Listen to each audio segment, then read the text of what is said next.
Hello दोस्तों, good morning. तो आज हम आधुनिक भारत का आर्थिक इतिहास, साथ में ब्रिटिश पूर्व सियासती अधिक जो है कृषि प्रधान और आत्मनिर्भरता, इस पर बल दिए ब्रिटिश औपनिवेश के चरण को देखेंगे। तो चलते हैं।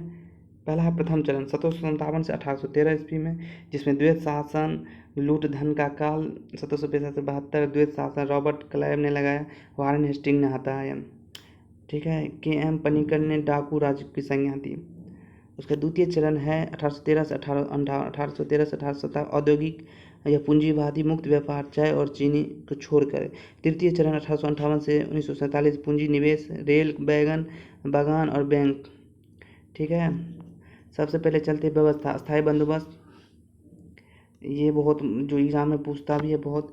व्यवस्था जैसे अस्थायी बंदोबस्त, कार्नावाली 1786 से 93, वर्ष 1793, क्षेत्र बंगाल, बिहार और उड़ीसा। इस्तेमारी या इसे जमींदारी बंदोबस्त भी कहते हैं। सरकार 10/11, जमींदारी 1/11 और भारत में 19% भाग पर होता था। ठीक है, इसे सरिया सुतिसत कानून भी कहते हैं। रेतबारी बंदोबस्त कर्नल रीड एवं मुनरो के, ठीक है, 1792 से 1820 तक। मद्रास, आसाम, बम्बई। किसानों से लगान वसूली, भू राजस्व 1/2 आधा, भारत में 51% पर होता था।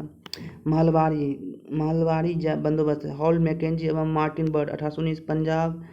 पंजाब मध्य प्रांत, उसके बाद यूपी बिहार में, यहाँ पर लगान महल गांव द्वारा वसूला किया जाता। यहाँ पर जो है लगान महल यानी गांव, महाल मतलब है गांव द्वारा वसूला जाता था। भू राजस्व 2/3, बाद में भारत में 30% एरिया। आधुनिक भारत के इतिहास की बात करते हैं। आधुनिक भारत के इतिहास के आर्थिक इतिहास के बारे में बात करते हैं। धन का निष्कासन, ड्रेन थ्योरी। भारतीय धन का ब्रिटिश जाना तथा बदले में कुछ ना प्राप्त होना। ये 1757 की इसका प्रारंभ हुआ। तब सर्वप्रथम 1867 में दादा भाई नौरोजी ने इंग्लैंड के जो है इंडियन लेख इसका जिक्र किया था। The poverty and British rule of India पुस्तक में 1867 में 20 रुपया जो है मतलब पर कैपिटा इनकम था। RC. Dutt the economics history of India, धन निष्कासन। कार्ल मार्क्स ने इसे ब्लेडिंग प्रोसेस नाम से बुलाया।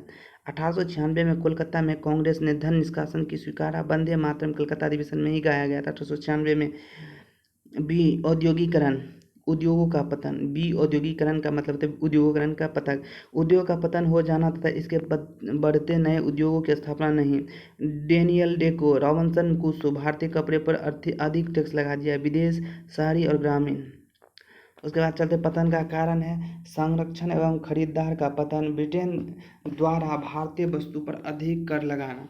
संरक्षण की नीति, अपने उत्पादों को वैल्यू देना। औद्योगिक क्रांति, भारत कच्चे माल का उत्पादक, ददनी प्रथा, उत्पादकों की अग्रिम राशि, सिंथेटिक रंग, मशीन के महत्व। रेल का विकास, पहली रेल 1853 में मुंबई से थाने। रेल का विकास आर्थिक विकास से प्रेरित न होकर सैनिक एवं निवेश व्यावसायिक हित से प्रेरित था।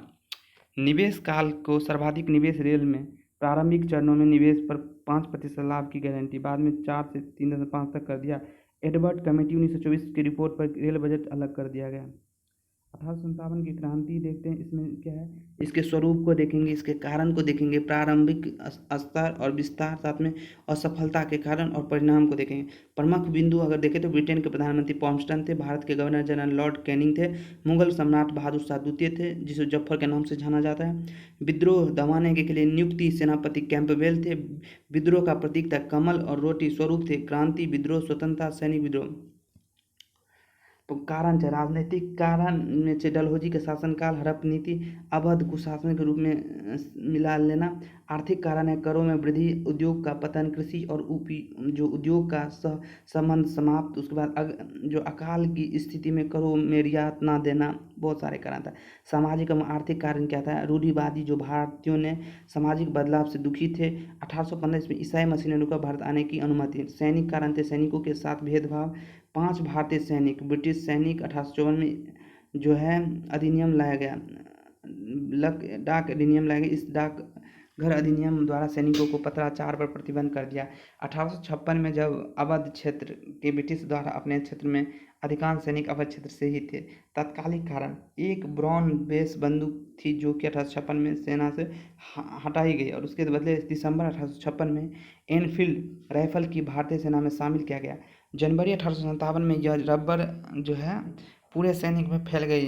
यह खबर पूरे सैनिक में फैल गई कि शुरू हो गई कि इस राइफल में जो गोली लगती है वो उस गोलियों में जो चर्बी लगी हुई है वो गाय का सुअर के चर्बी से बनी हुई है। प्रारंभ में जो जनवरी 1857 दमदम पश्चिम बंगाल में सबसे पहला बार बात फैली कि यहाँ चर्बी वाले कारतूस का प्रयोग किया जा रहा है जिसे गाय या सुअर के चमड़ों का प्रयोग किया जा रहा है। फरवरी 1857 बहरामपुर में फैला। 29 मार्च बैरकपुर में 34वीं रेजिमेंट के मंगल पांडे ने लेफ्टिनेंट बग और सर्जेंट ह्यूरन को घायल करके विद्रोह का बिगुल कर दिया।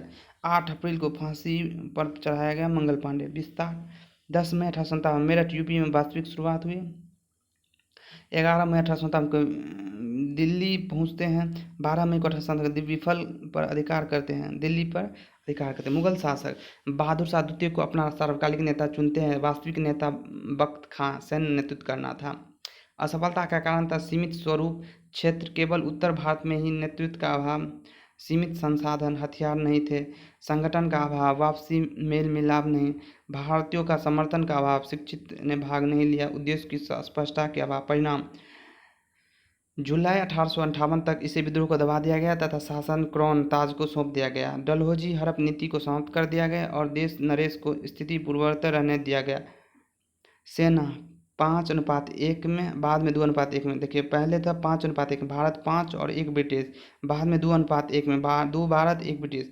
भारत सचिव 15 सदस्य 15 मंत्रिमंडल का गठन किया गया। मुगल वंश के अंतिम शासक बहादुर शाह द्वितीय को रंगून निर्वासित कर देगा और यहाँ जो है दिल्ली का शासन हमेशा हमेशा के लिए समाप्त हो गए। स्वरूप धर्मांधों का ईसाइयों के विरुद्ध युद्ध, एलियार रिज, बर्बरता और सभ्यता के बीच का युद्ध, टी.आर. होम्स, हिंदू मुस्लिम षड्यंत्र, जेम्स और ड्रम टेलर, सैनिक विद्रोह, लॉरेंस खिले, ट्रेवलिन होम्स, ना प्रथम स्वतंत्रता संग्राम, ना प्रथम राष्ट्रीय आंदोलन, ना ही स्वतंत्रता संग्राम, आर.सी. मजूमदार, प्रथम स्वतंत्रता संग्राम, सुनियोजित स्वतंत्रता संग्राम, बी.डी. सावरकर, राष्ट्रीय विद्रोह, डिज़र्ली, अशोक मेहता। 1857 की पुस्तक किसके द्वारा लिखा गया था? एस.एन. सेन द्वारा। यहीं पर छोड़ते हैं।